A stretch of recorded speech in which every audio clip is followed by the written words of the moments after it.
Welcome to Campfire Stories. Today I'm going to read Grandad's Prayers of the Earth. It's written by Douglas Wood and it's illustrated by P.J. Lynch. Now I'm not going to show you the pictures because they're all very, very similar and they're hard to catch on a picture. So I want you to just imagine in your mind all of these things because they're all familiar to you. So we'll start the story, and you can close your eyes if you want, or you can just imagine however way it's best for you. When I was little, my granddad was my best friend. Being with him always made the world seem just right. Grandad and I liked to go for walks in the woods together. We didn't walk very far, or very fast, or very straight. While we walked, I would ask him questions about things I wasn't sure of. "Why is it, Grandad?" I would ask. "And what if? And does it ever?" One day, I asked my granddad about prayers. For a long time, Grandad was quiet. He didn't say anything until we came to the tallest trees in the forest. And then he answered with a question. "Did you know, boy," he whispered, "that trees pray?"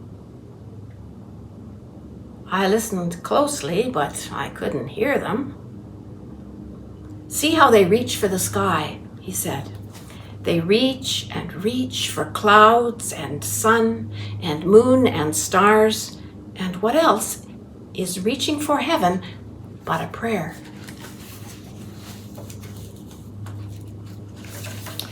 I thought about the trees and kept listening for them, and while I thought, I sat down on an old mossy rock.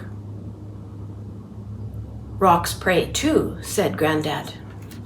"Pebbles and boulders and old weathered hills. They are still and silent, and those are two important ways to pray." I thought hard about the rocks. I picked up a pebble and stuck it in my pocket. We walked a little further and came to a small stream.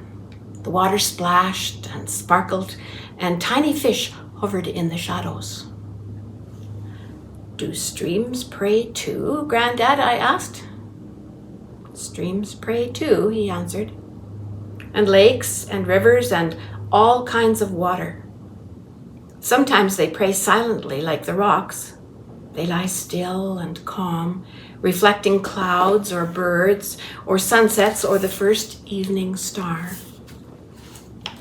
Sometimes they pray with movement, flowing across the face of the earth, giving themselves to the ocean, giving themselves to the sky, and beginning their journey all over again.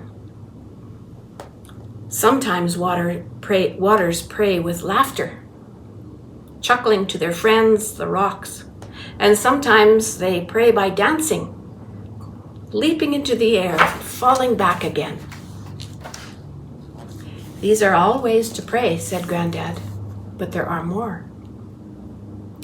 The tall grass prays as it waves its arm beneath the sky, and flowers pray as they breathe their sweetness into the air. The wind prays as it whispers and moans and sighs. It is saying a prayer and singing a hymn at the same time. A bird prays when it sings the first song of the morning, and it prays in that silent moment just before it sings. And the robin's last song at sundown is an evening prayer.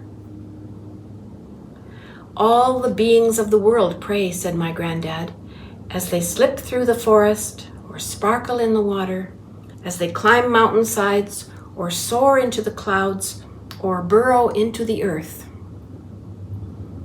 Each living thing gives its life to the beauty of all life, and that gift is its prayer." Then we were quiet, my granddad and I.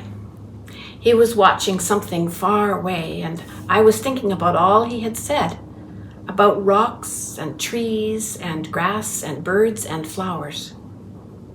Finally, I asked him to tell me about the prayers of people. Grandad smiled and ruffled my hair. People pray some of the most wonderful prayers of all, he said. Bending down to smell a flower can be a prayer, said my granddad. Quietly watching the sunrise, feeling the slow turning of the earth and saying hello to a new day is one of the oldest prayers. Standing in a snowy woods on a winter day and watching your breath become part of the breath of the world is a way to pray. Making music or painting a picture can be a prayer.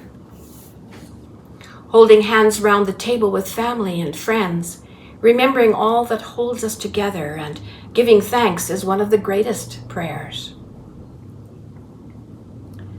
Sometimes, said Grandad, people pray when they are sad or sick or lonely, or have a problem too big to carry by themselves. They may say words they have learned from their fathers or mothers or granddads or great-grandmothers, but often they must find their own words. The important thing to remember is that the words will always be right if they are real and true and come from the heart. We had walked far enough, and Grandad said it was time to go back. But I had one last question. Are our prayers answered, Grandad? I asked. Grandad smiled. Most prayers are not really questions, he said. And if we listen very closely, a prayer is often its own answer. Like the trees and winds and waters, we pray because we are here, not to change the world, but to change ourselves. Because it is when we change ourselves that the world is changed. And at the end of this, you'll see all the pictures from the book just as pictures. I think that was the easiest way to do it this time. Have a good afternoon. Bye-bye.